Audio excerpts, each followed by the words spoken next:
All right, so that's how it ended at the Felix Houphouët-Boigny Stadium, Ghana 2, Egypt 2. And you had a commentator there, madness, absolutely madness. Charlie, Ghana taking a 2-goal lead, Mohammed Kudus getting 2 goals, only to allow Mamouche and Mustafa Mohamed to draw level for the Egyptians. Guys, let me just take your initial thought. I'll start with you, Steady. I don't know what you want to start from. Good performance from the team. Surprising they could play this way. If they knew they could play this way and they had this level of commitment and energy to the team, why did we see... Why have we been witnessing certain things in some games prior to this? Not only the Cape Verde game, but games prior to this. We've been seeing some abysmal performances from the Black Stars. But here lies the case where performance was good, but 2 individual errors. We'll get to those 2 individual errors, but these 2 individual errors are unpardonable. One of them does not shock me, the other shocks me. So which one shocks you? Iñaki shocks me. Osman Bukaris does not shock me. Why? Prior to the tournament, you even have the leader when it comes to football business at Red Star Belgrade talking about Osman Bukaris' attention level to detail. Quote and unquote, his own words, he doesn't listen to the coach's instructions. So this is one of those things. How do you dribble facing your own goalpost? Like, are you going to score, give an assist? You are at the direct opposite end of where you are supposed to be, and you are still comfortable dribbling. The touchline is available. You don't find it useful. And not to cut you, you look at the 2 back passes. So the first one from Inaki Williams, the second one from Osman Bukhari. Which one of them would you say was under so much pressure? Because you look at Inaki had a bit of space to actually think through as to what he wanted to do with the ball. For Bukhari, he had about 2 or 3 players pressing. And then he just decides to move towards his own goal. Both of them did not have pressure for me. Let me explain why. Bukhari had 2 other colleagues of him around himself. He has 2 other colleagues, Black Star players, hovering around him. He was much closer to the touchline. He's much closer to the byline. Kick it out. Dude, what are you doing? What are you doing? You see, he has a lot of potential, and such performances would not help him. I've personally seen how he has gone through the ranks and gotten to where he is today. His coaches and his handlers say he has so much potential. We all see the potential he has. He's so direct, but he does not seem to listen. Which coach will tell you that when you get the ball, irrespective of wherever you find yourself, hold on to the ball? No. At certain points in time, you kick the ball out. You just kick the ball out. And for Iñaki as well, you are so close to the touchline. Turn and kick that ball away to reset play. Because if you study the entire sequence of things, the Black Stars were not having majority of the possession, They played like I suggested they play yesterday. That's try and soak up the pressure and hit them on the break. That is Hughton style. This is Hughton style. Anything else aside this is Hughton playing out of his comfort zone. This is his comfort zone. So just play that way and you'll be able to get something against the Egyptians. You go playing that way, that means this boy, you should just kick it out. I mean, Bernard, talk to me about Mohammed Kudus' 2 goals yesterday. So, after the game, I mean, people are talking about the fact that if Kudus did not score those 2 goals, who would have? Because you look at, in fact, we had 3 shots on target. In total, we had 6 actually, but 3 on target. The Egyptians had 11, I believe, and 7 on target. If you take out Kudus' 2 goals, it means that it was just 1 shot on target. And that's really poor for a team that is looking to set up defensively and hit teams on the break. I mean, it explains the moments and chances in football, isn't it? It throws more light on, and I mentioned that earlier on, you know, in our other show the last time. You know, for Kudus Mohammed, then again, there are lots of things I want to talk about, you know, in relation to this game. But first, the Kudus example you are setting. He gets into the area or the zone we know him to flourish at West Ham. When he comes from that flanks and gets a little bit into the penalty area, he loves to shoot. And look at how close that was. I mean, for the 2 defenders who were trying to show so them blocking the goalkeeper. And close him, I think. Absolutely. And look at the space in between those 2 guys. And he managed to slot that ball in between, and he really confuse the goalkeeper who have mad experience at this level for the Egyptians. It tells you the caliber of player we have in Mo Kudus. We have to play always to his advantage, always to his strength. If we want to excel, I mean, how many Black Stars players had a shot on target yesterday? Proper shot on target. Yeah. And it tells you that Kudus Mohammed, he's the element that is shining in the Black Stars. He's that guy that we need to build. When Barcelona realized that it was Ronaldinho who was the excelling player within that squad, they built the game around him. Okay. When Lionel Messi also came to the scene, they built around him. Well, we need to have a star. I've spoken about that. We do not have a star. But yesterday, what we did was, and I said there are a lot of components about the game that I want to talk about. You look at the Egyptians, for example, they realized that they were going to suffer against the Black Stars yesterday because of how the Black Stars have set up. Yesterday, Ashimeru and Salis Samet were playing, they were both complementing each other. One can decide to move forward a bit and the other performing the defensive duties. Yeah, but it was Ashimeru moving a bit more. It was Ashimeru moving a bit more often. But they understood the chemistry between them and it was an awesome partnership. It confused the Egyptians a bit. So on the defense, the Egyptians were falling into a 4-1-4-1.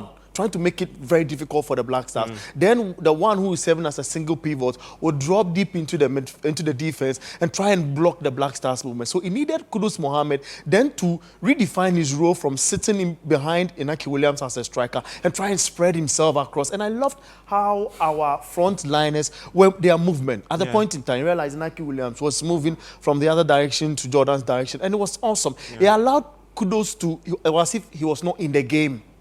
At the point, it was as if Kudus was really not in the game. But that's where he becomes dangerous. Now, in football, they explain that the player without the ball, one who's looking for favorable positions in movement, is the most dangerous. It's finding the spaces. It's finding the spaces the most dangerous. I always say that. I love strikers who look for spaces. I love attackers who look for spaces. Because before you realize, the ball is just zoomed into the area and it will cause a lot of harm to these guys. And Kudus showed, I mean, for me, the second goal was more of an instinctive drive for me, or if you want, in other words, brilliance for me in relation to, if you compare it to the first goal, because the angle was super close. And how many players would think on their feet in that manner? You can mention Mohamed Salah himself. You can mention Vinny Jr. from that area. You can mention, if you go far back, you can mention Di Maria. These are players who love such positions and love to strike from.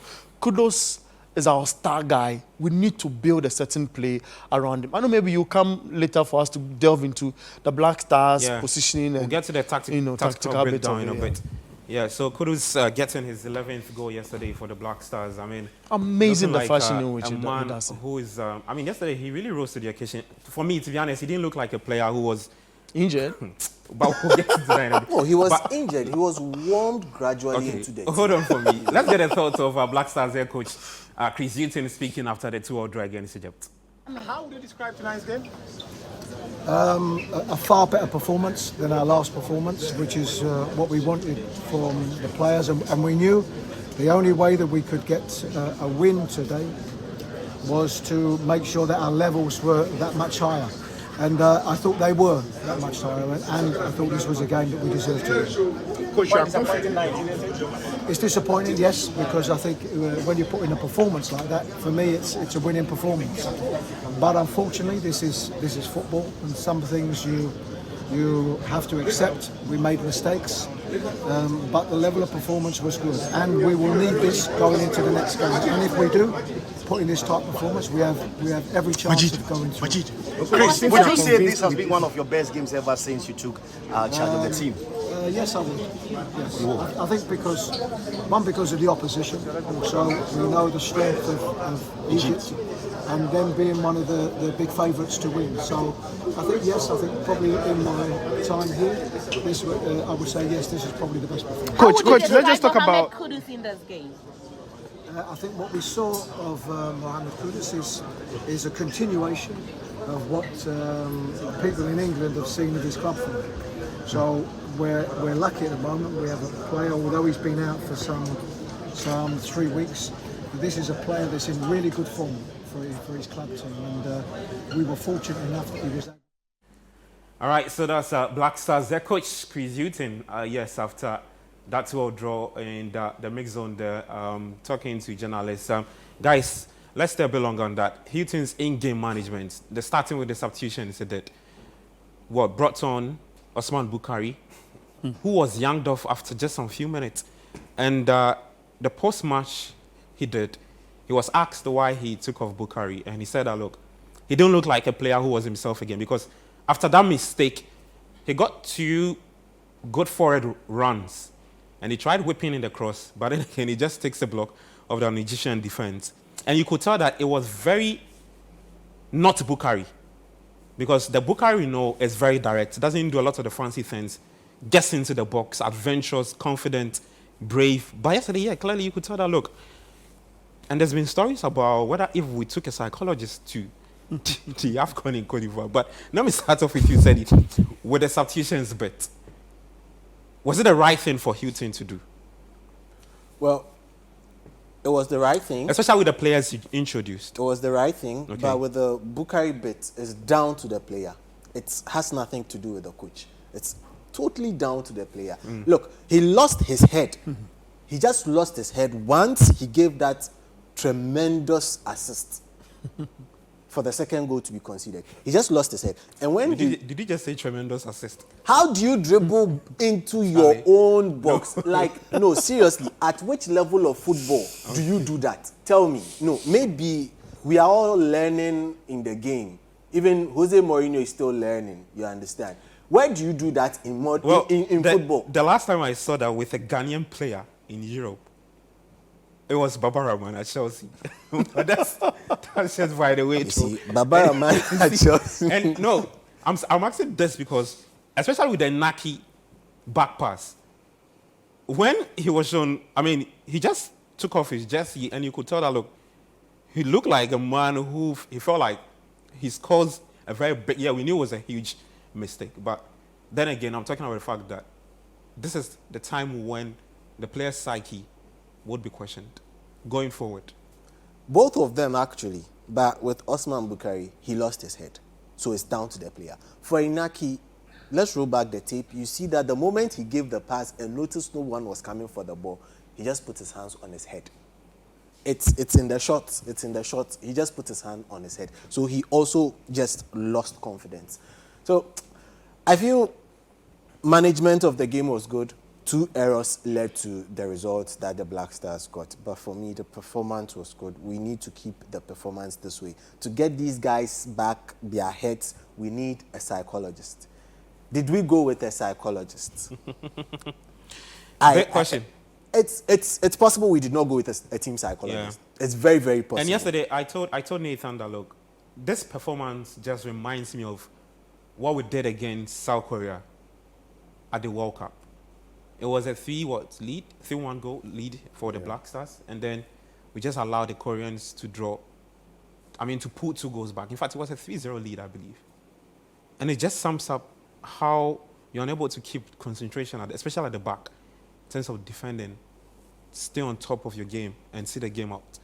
For this one, you see, it's all errors, like specific individual errors from players you don't expect. There's no way you can tell me to defend a ball when my attacker is dribbling towards me. My attacker is dribbling towards... For the Osman Bukhari goal, we need to really, really watch it and psych him up so that again. He stops that kind of play ever in his life. Never should he repeat it. Okay. Never. You don't dribble towards your goalpost. Yeah. Hell no. Even defenders, they try as much as possible not to kick the ball towards their pole. They kick it away. Don't do this. No. No. Okay. Let's get to listening to some of the few players who reacted. We'll start off with Mohammed Kudus, who was the man of the match yesterday. 2 goals on his first match in this AFCON. How do you feel tonight? It's a mixed feeling, you know. Because as an attacking player, you want your goals to reflect on the results. But we got the point today. I felt we deserve more because the goals they scored was some silly mistakes from us, which we need to learn from. And we put this game aside and then we focus on the next game. We knew Egypt was a good side, so we came with all the energy and the enthusiasm. So credit to all the boys. Everyone gave their all. I think we fought and then we focus on the next game. Questions? If we're able to secure a point, looking forward to that game against Mozambique, is there a possibility that Ghana could be qualifying out of the group? Yeah, it's very possible. Until we finish the last game in the group, it's the same focus. You could see the fighting spirit and the energy from the guys today. We have to do more than that in the last game, because we have to get the 3 points at all costs, and then we see what's going to happen after. Yes, yeah. Micro. Merci. Thank you. I mean, the ultimate goal for all of us is to lift the trophy, but the sub goal is to get out of the group. So the focus is on one game at a time. Like I said, the ultimate goal is to win the trophy. That's the aim we came here with, but we can't look far ahead than us. So we just need to take it one game at a time. So like we finished today, the next focus is on getting the 3 points the next game, and then the next game, and that's the focus every single game until we bring the trophy home. Yeah, the front. It's Simon Hughes from Athletic. I just wondering what you felt about the impact of Salah's injury towards the end of the first half. We know he's a very top player, but my focus was on my team. With or without him, we still approach the game the same way. So sorry for his injury. I wish him speedy recovery, but we play the game with or without him with the same mentality. Okay, thank you, Mohammed Kudus, and congratulations once again for your prize. Thanks. Today, but we stood up and then we make sure and we do our job. Mistake, but this is football. I think we are not game. We are not game. We're still alive. We all need him in Africa. We all need him in the game because he makes the game exciting. That's the most important thing. So what will happen just happened because we have control of our performance. No, I think it will be a difficult game because it's last game. So we will see the game tomorrow, and I think we can win if we put a lot of things, if we play with our heart, and let's go recovery and focus for the next game. I just want to find out from you, in terms of defensive solidity, this game looked much better than the last game, but then sometimes one thing that counts is the midfield that sits in front of the defense. So what do you make of this midfield pairing that you're seeing now, with Majid Ashimeru getting more time with the Black Stars? Do you think he deserves the 90 minutes? Because we are seeing him taking off consistently, and whenever he's taking off, we struggle to progress. Yes, today I'm proud of my team. I repeat, because everybody have a good run, everybody playing with aggressivity, good aggressivity from the start until the end. So today I'm proud of my team. Yeah, and my performance from the team, but unfortunately, it didn't end the way everyone expected it to be. Just how disappointing is it for you guys? Yeah, I think we are a bit disappointed. We couldn't get the results. It's going to be easy if we win this game, but we need to focus on the next game. What has happened. So we need to focus on the next game and give everything. I think that's the most important thing. People talk about individual mistakes within the team, and I remember listening to Chris Hughton talk about how, as collective, you all need to improve your game performance. As a unit, what are some of the conversations that you often have to ensure that you stay compact at the back and provide the results Ghanaians are seeking for, and yourselves? Yeah, I think we win as a team, we lose as a team. There is no individual mistake. When we do mistake, we do mistake as a team. This is the most important thing, because when you mention a player, you're gonna kill the player for the next game. You understand? It's the most important thing. So we win as a team, we lose as a team. So the most important thing is we need to focus on the next game. Pressure on you guys ahead of the final group game? Not really. Just we need to give everything. I think we're going to get the win when we give everything. So listen, where do you think the team needs to improve going into the final game? I think we need to improve everything, especially the second half. Our second half, I think we need to improve. When the fatigue comes, I think we need to improve that. We need to give a bit more, energy. I think we need this. It's very important. How would you assess your personal fitness level, having suffered a lot of injury after the World Cup? I think I don't suffer any fitness, because I really work a lot. I've been working for so long, trying to get back on the pitch, and even my club side, I made it 3 matches, and it was good. So for me, I'm fit to. Great. Okay. How are you going to help your colleagues get back on track after causing those errors in that draw game? I think we just need to motivate each other. That's the most important thing for the next game. Yeah, we need to motivate each other. We need to talk positive to each other for the next game. Okay. Good luck. 110%, so that we managed to win the game. But it was a great fight from the boys, because it wasn't easy starting the tournament with losing, and then coming to meet Egypt and then to give 100% like this. That's what I'm happy about. So we just need to focus on the next game, upcoming game, because we are still in. We still have a chance. And then we need to, now that we need the Ghanaians, we need everyone, we need the coaches, we need the playing body, we need the management, everyone to come and then support, and so that we can move as one family, and then we win the next game. That's most important. Rich, at a point in time, you were very serious with your backline. Did you say they let you down today? No. You move as a team. Mistakes happen in a game, and then we don't have control over those things. Sometimes the game, what we have is we have control of our performance, but what will happen in the game we don't have control over. So I wouldn't say my defense let me down or whatever. They fought very hard, and then we fought. Unfortunately, we conceded, but we fight as a team, and then we lose as a team. So we need to go back there and then be united. It's now that we need everyone, and then we make sure coming game we win for.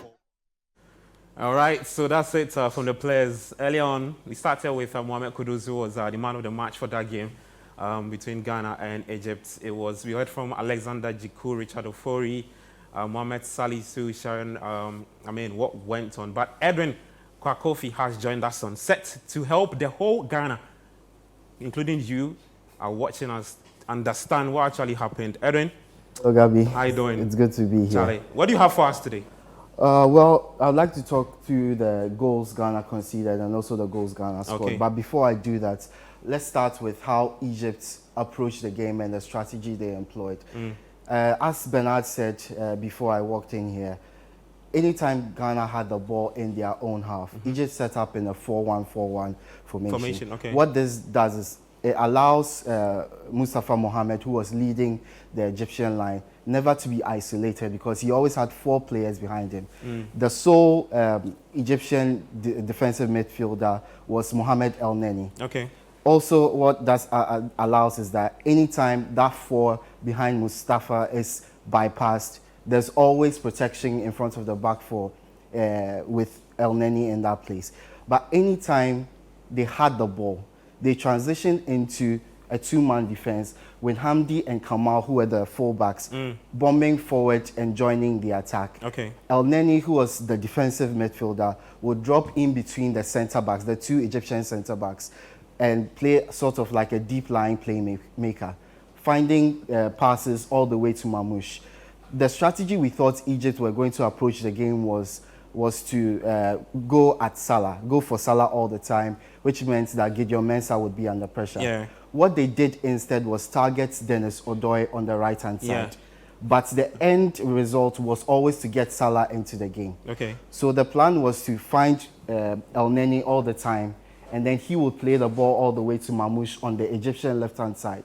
What that does was that it creates an overload on that side, with the Egyptian left-back joining the attack. Yeah. Which meant that Odoi needed support most of the time from both Salis Samed on that side and Alexander Jiku to support him. The strategy from Egypt didn't work too well because, first of all, a lot of the passes weren't finding their targets.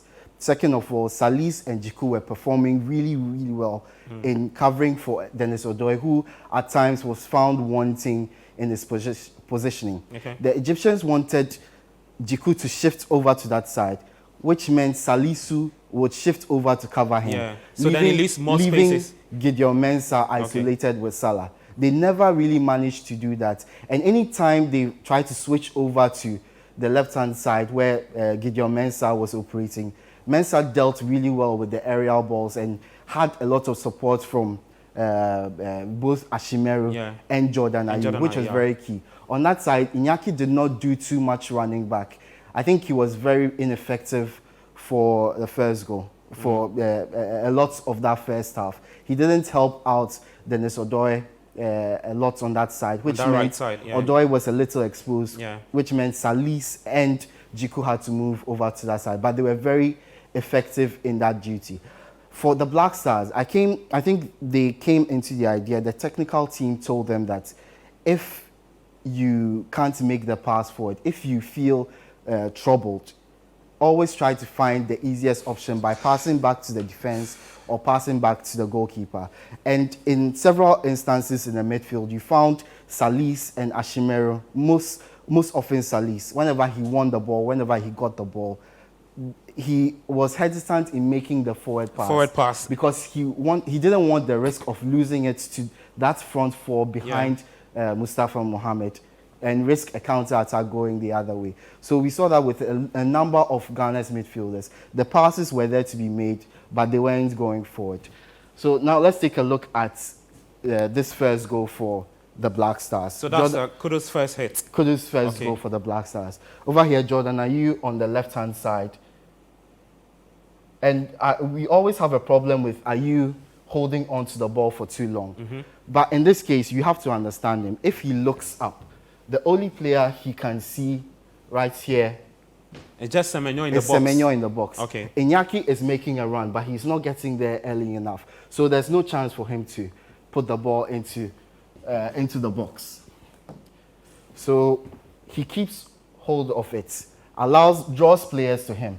What we should be seeing is the left back, Gideon Mensah, making a long busting run to join him in attack, to offer an option not just for the pass, but to take attention, a little attention away from Jordan Ayew. This, unfortunately, did not happen, leading to Jordan Ayew keeping hold onto the ball and eventually losing it for a second. But what he does well is to not give up. He wins the ball back, and it ends up with Salis. Okay. It ends up with Salis over here.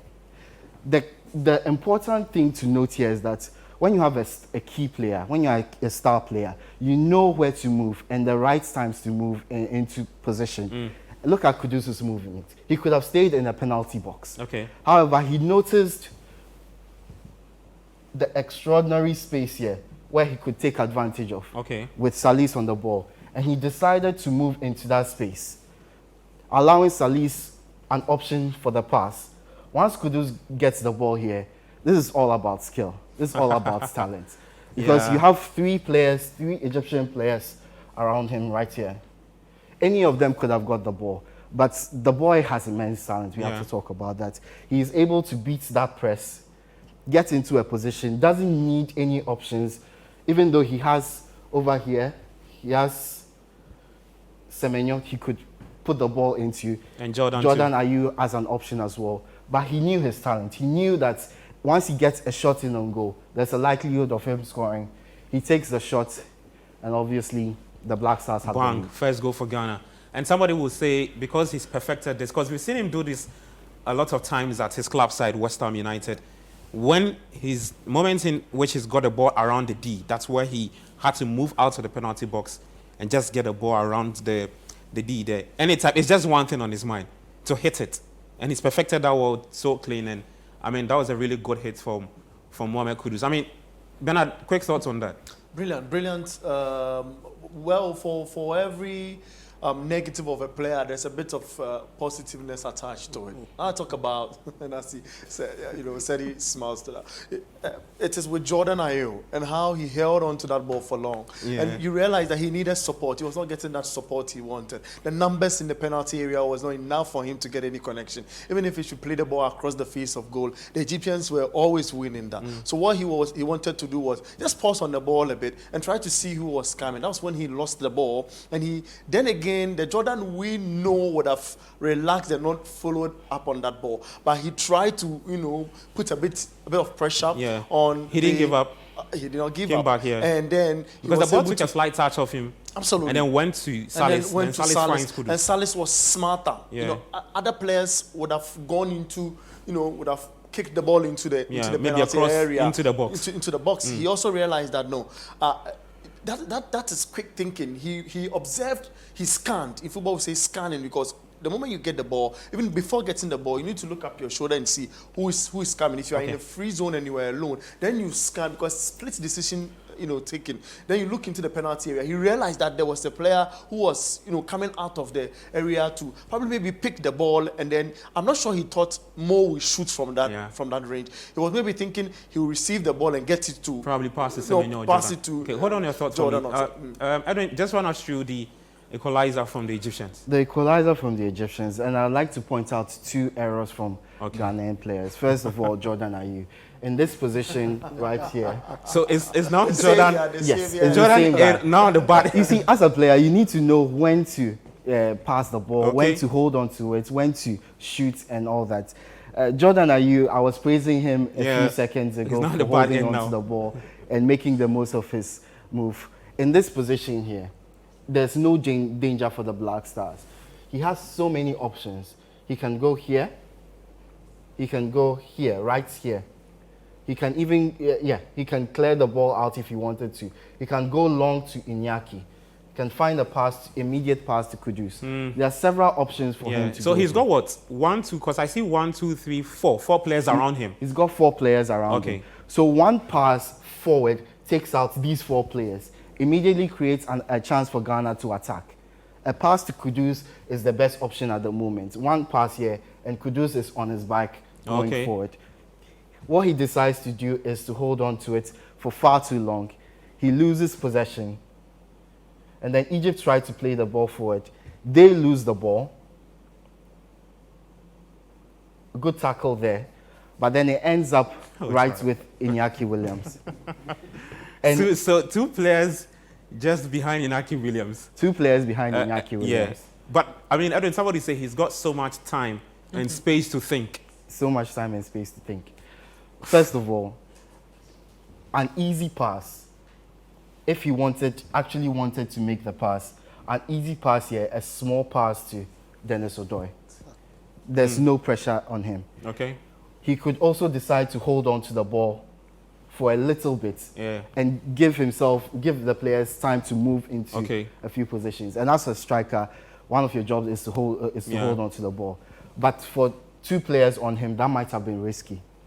The best option, one of the best options in my opinion, kick the ball out of play. Kick the ball out of play. When in doubt, kick it out. That is a mantra all footballers should abide by. When in doubt, kick it out. He has 2 players on him. There's a player running towards the goal, which means that any pass towards the goal could be intercepted. So your best option is to kick it out. Maybe he got a shout from Richard Ofori, and that is why he decided to kick it to the back. And I told you about my impressions about the technical team, telling them don't take any unnecessary risks. If you get into a situation where you need an outlet, pass it to the defender or pass it to the goalkeeper. And he decided to go for the option of passing to Richard Ofori. And that was a weak pass from Iñaki, disappointing. I think he hit it deserves a lot of the blame foot. for that. With his left foot. He could have put a little bit more on that. It left Richard Ofori stranded and unable to get into any decent position to prevent that goal. I don't think you can blame Richard Ofori for that. I've seen some people trying to blame Richard Ofori. But if you receive a pass like that, your instinct is that you need to get to the ball as quickly as possible or make the angle smaller for the attacker so that he doesn't get a good shot on goal. And unfortunately, he couldn't get there in time. Okay, quickly run us through Kudus' second goal, and then we'll finally look at the other second goal from the Egyptians. Kudus' second goal. I think, again, we talk about how systems are in place for attacks and teams put in strategies for attacks. Okay. But there are moments where the player's quality just tells. And there are moments where, as a forward, you don't care about any passing, you just take a shot. Because you could get a deflection that will take it into goal. You might get a rebound from the goalkeeper's save, and you can get a better shot out of there. First of all, look at Dennis Odoi. Okay, we often criticize him for his inability to join the attack on a frequent basis and putting in crosses. What he does here is that he dummies the cross. Okay. And this is a smart play. Instead of putting the ball into the box just like that, he sees Kudus out of his peripheral vision is fantastic, by the way. He sees Kudus out of the side of his eye and puts in a very good pass to Kudus, which takes out these two defenders and leaves Kudus with some space to operate in. And once Kudus has so much space, I think this player did extraordinarily well to get into a defensive position to cover Kudus. Okay. It's just that the distance he covered was too far for him to get there on time. But in such a position, other players might have looked to find people in the box. Kudus, knowing his ability, knowing what he can deliver, he decided to take a shot. And fortunately for him, he got the deflection that took it past El Shenawi for the Black Stars goal. 2-1 so this is a pretty straightforward goal. It's just about the quality of the player himself. Okay. And of course, the cleverness or the smartness of Dennis Odoi to find him in such a position. And then the final moment. And yes, of course, there's been a lot of talk about this moment here. Yeah. First of all, I've got to say this doesn't seem to be any danger right from the start here. Everybody has their players covered. He's got him covered. He's got him covered. Bukhari has a tight hold on his marker here. So doesn't seem to be any danger from the off. When that happens, you get into a position where Bukhari wins the ball. He's won the ball. He's in a position. I think the initial mistake from Iñaki might have contributed to what I'm about to say. Yeah. A pass is on right back to the goalkeeper. A simple pass is on right back to the goalkeeper. If he faces any doubt, he kicks it out for a corner. There's no problem about conceding a corner in that position. You allow your team to regroup, reset for the corner, and defend it as they can. If you concede from the corner, you know that it's because of your set-piece deficiencies, not because of your personal mistake. Yeah. And I think he held on to the ball for way too long, allowed himself to be swamped by the Egyptian players, and then Egypt scored. But I would like us to take a look at the marking from our centre-backs. I think Salisu, who is in a perfect position, should be keeping more of an eye on and Mustafa Mohammed. He should be keeping more of an eye on him. Should be keeping him from getting a clear run of goal. And instead of focusing on the person who is crossing the ball, there are already 1, 2, 3 players focused on that.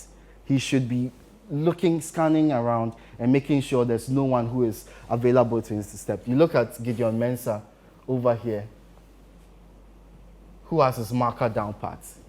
He's close to his marker, preventing him from getting any sort of run-up into the goal. And obviously the Black Stars conceded a really silly goal from that. I'd like to make a point here about Osman Bukhari. All right. About Hughton's decision to take him off? No, about the player himself. Okay. I think that he's a very talented player. Talented players all over the world make mistakes. And we've lost a lot of talent because we are unable to forgive and allow them to progress. Asamoah's penalty taking abilities were taken away for a bit. We lost Sami Oseku for one of our better players because of that. And we've lost a number of players because they've either missed penalties, given away goals. And Bukari is too talented a player to let go because of a mistake like this.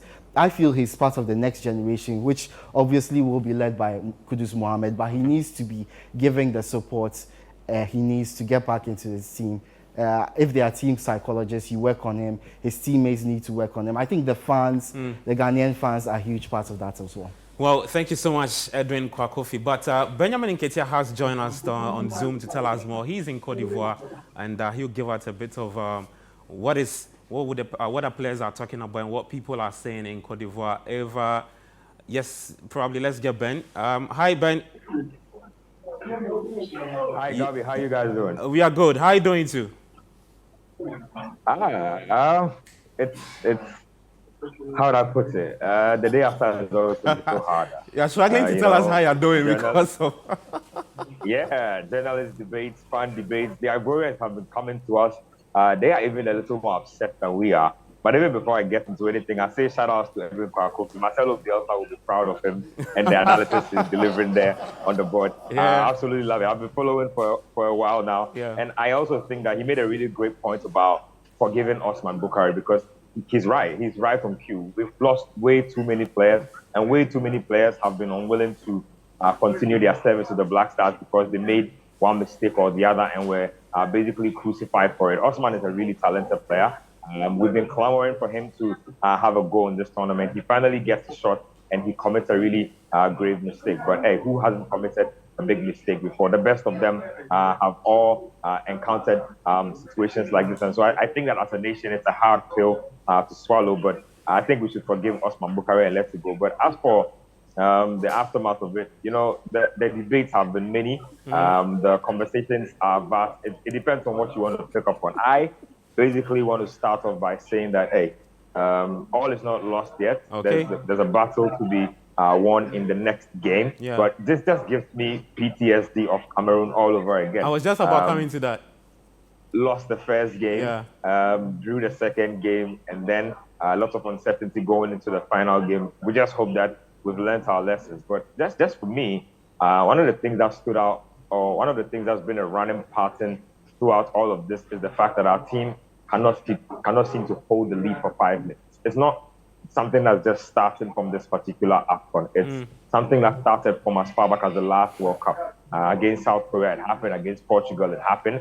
In our qualifying series, this has happened. Every time we seem to score, our players switch off, and then we allow our opponents back into a game. So clearly, this is the pattern that has developed.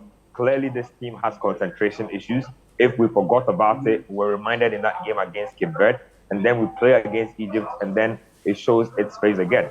On our radio shows and our TV shows, we always talk about how this team needs to have a psychologist with them and not just have the GFA president go into the dressing room and grant grandiose speeches. We don't need that kind of stuff. We need an expert to work on the minds of our players. What is the psyche of our players every time we go up ahead? Are they still in celebratory mode when the opponents have kicked off again? Are they still thinking that, this game is already won? We need to find out exactly how they think when we concede or when we score goals, and why this keeps repeating itself. I think it's something we should seriously be looking at. Talk to me about the Osman Bukari change. I mean, Edwin has said a lot about how we need to forgive him. But in terms of psyche, like you've mentioned that you're not too sure if we actually have a psychologist at the tournament. And this thing was very dominant at our World Cup series, where it was the same thing, like he said, against South Korea. We took the lead, and then we just had the Koreans to come into the game. How crucial is it to get these players really prepared for that final big game against Mozambique on Monday?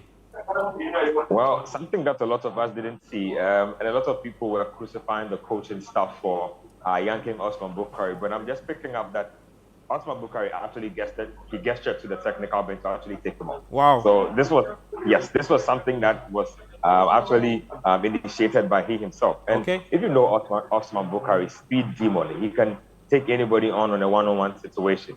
Kudus Mohammed gave Osman Bukari the pass, and he could barely run. You could tell that he was tense. His legs couldn't even carry him. And so I'm just picking up that he actually was the one who gestured to the technical bench to take him off. And so that's actually interesting. I spoke to George Boateng, Richard Ofori after the game itself.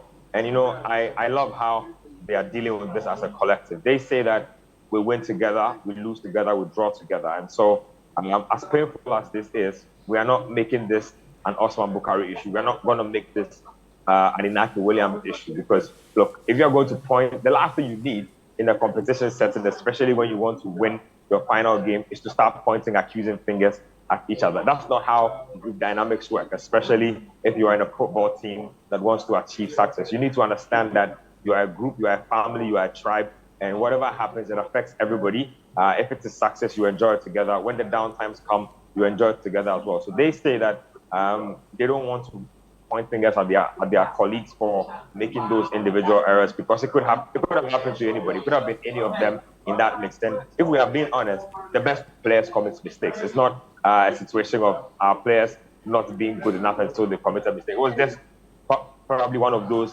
hot-headed moments in a heated game. It was a very intense game. Osman Bukhari being brought on, being expected to warm himself up into the game all of a sudden. My only problem is that Osman Bukhari ran towards our own goal was a little pass. It was almost like he was running to score against us. I'm like, you might as well have added a step over so we know what you're about to do because, hey, that was really puzzling for me. But I feel like we need to cut him some slack. Okay. It's painful, but it's one of those things in football. You can't crucify the young man for it. He's been brilliant for us in the past, so we need to forgive him and then we need to keep him moving. All right, Ben. Final thought before I let you go. One thing you think that we need to do to get it right against Mozambique on Monday. Just one thing, and then you go.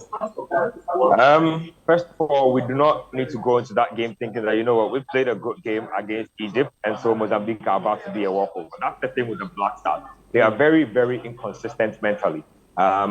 One moment they look switched on, the next moment they switched off. And so that's why I'm worried about the lack of a presence of a psychologist in camp, because these are things that you watch tape on. These are things that you question the players on, you find the root cause of, and you try to solve. And so I hope that we will be switched on 120 minutes, if that's what it means. Richard Ofori said that, after these past two games, we wanted to give 100%, but now we realize that 100% is not good enough. You need to give 110% of yourself. You need to not switch off until the opponent's team bus has left the parking lot. That's how serious it needs to be. It's not even just about what happens on the pitch. We need to make sure that you don't go into that game thinking that, you know what, we dealt with Egypt or we played a good game against Egypt and should have won.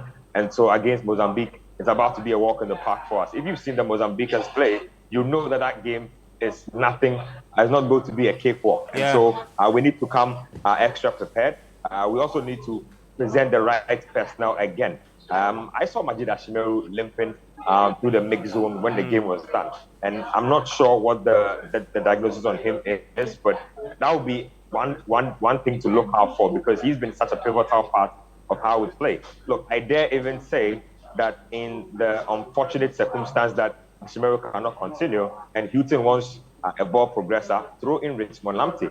If you cannot trust a player to play when there are a lack of options, then why did you take the player to the competition? If he's not good enough to play, leave him at home. And so if there's the scenario that Majid cannot play, I think Richmond Lamptey should be giving a shot at this. Look, football is one of those things where you require confidence to play. Let's build his confidence up if that's what needs to be done. But in the case that starting central midfielder cannot play, we need to go for a credible option because in that game against Mozambique, it's not a game where you need to go in and really play a defensive setup. We need to go in front foot. We need to dictate the tempo of the game, and we need to concentrate. Really, I can't harp on this enough. We need to concentrate. It's been a really big bother of mine from seeing the team in Cameroon, from seeing them in the World Cup, and now from seeing them now. It looks like we really have serious concentration issues as a team. We need to find a way to keep our heads in the game for as long as the game lasts. And I think that with all things being equal, I'm sure the boys have come for it. You don't want to be